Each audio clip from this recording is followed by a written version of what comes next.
What's up, guys? Welcome back to the channel. As always, I'm your co-host Donovan Quick, and we have a little bit of an update on the trade between the Dolphins and the Cowboys. Noah Igbinoghene going over to the Cowboys for Kelvin Joseph.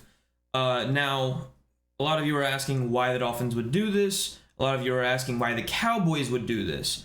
So this actually is a trade that the Cowboys initiated. Apparently, they really liked what they were seeing from preseason film on Noah Igbinoghene. You know, he's been showing up and showing out in preseason and training camp this year.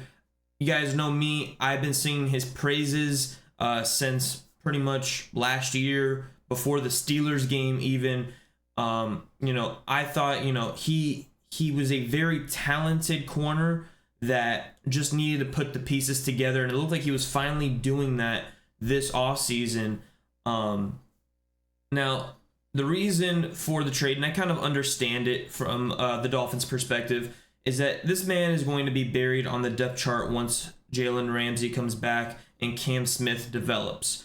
Because as of right now, yeah, he is the third best corner on the team that is healthy, being Jalen Ramsey's out, Kader Kohu and Xavier Howard are obviously better than him.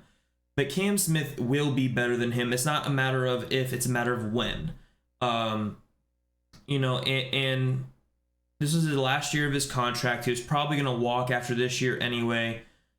So it was a matter of just a whole bunch of little things. And I'm going to go over those little things right now. First things first being this is the last year of his contract.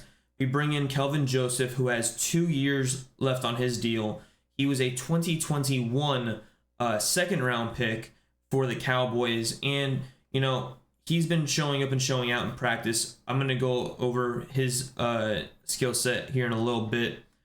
But he has 2 years left on his contract. So, he is also a flawed player. But let's go down to the next thing. The next thing is money.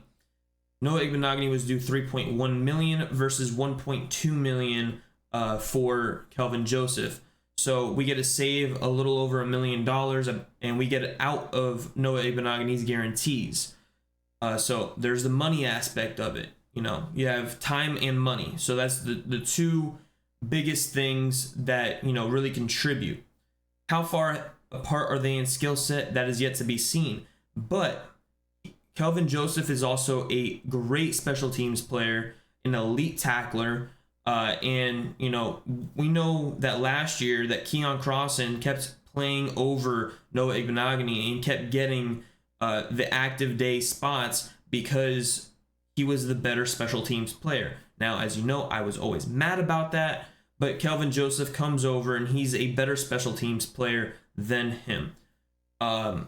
Now, if we want to go over, obviously I'm going to go over a little bit of the flaws that Noah Igbinoghene has and his strengths.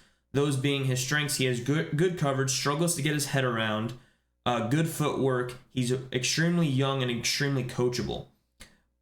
He does struggle on special teams a little bit. He's not really a sure tackler.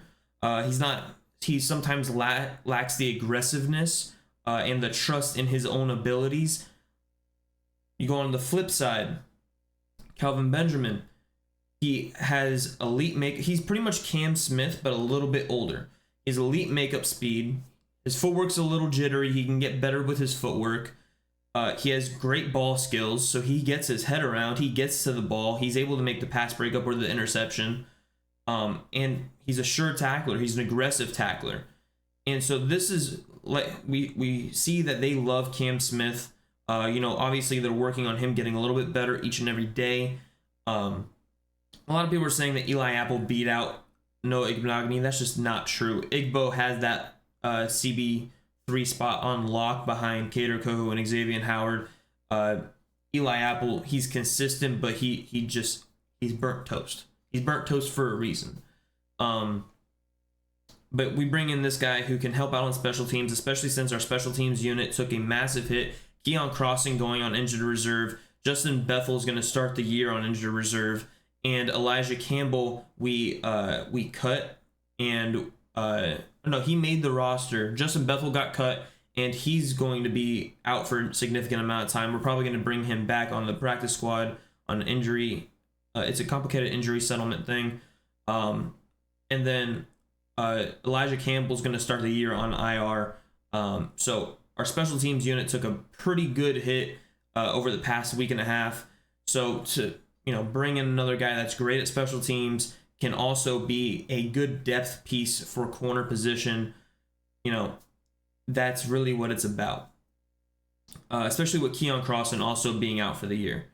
So all of these things, it's a bunch of little things that just added up to this trade makes sense for the Dolphins. I don't have to extremely like it. Like, I understand the reasoning behind it. I'm not going to say it's a bad trade for the Dolphins. I'm not going to say it's a good trade for the Dolphins. It is what it is. I understand why they did what they did, especially since next year Igbo's probably not going to be on the team. So now they get a guy that they could possibly develop into being a really strong CB4 next year if, Nick Needham is not able to return or goes to a different team next year. So there it is. What do you guys think about it, the trade? Let me know in the comments below. I know a lot of you really hated Igbo. If you guys can get past the fact that he was a bust and he was finally starting to turn it around and looked great in training camp and in preseason, you can't get beyond that. I don't know what to tell y'all, but I'm sad to see him go. I hope he has success with a fresh start with the Cowboys. Igbo, if you're watching this, I almost bought your jersey, brother. Almost did. All right. I'll catch y'all in the next one. Deuces.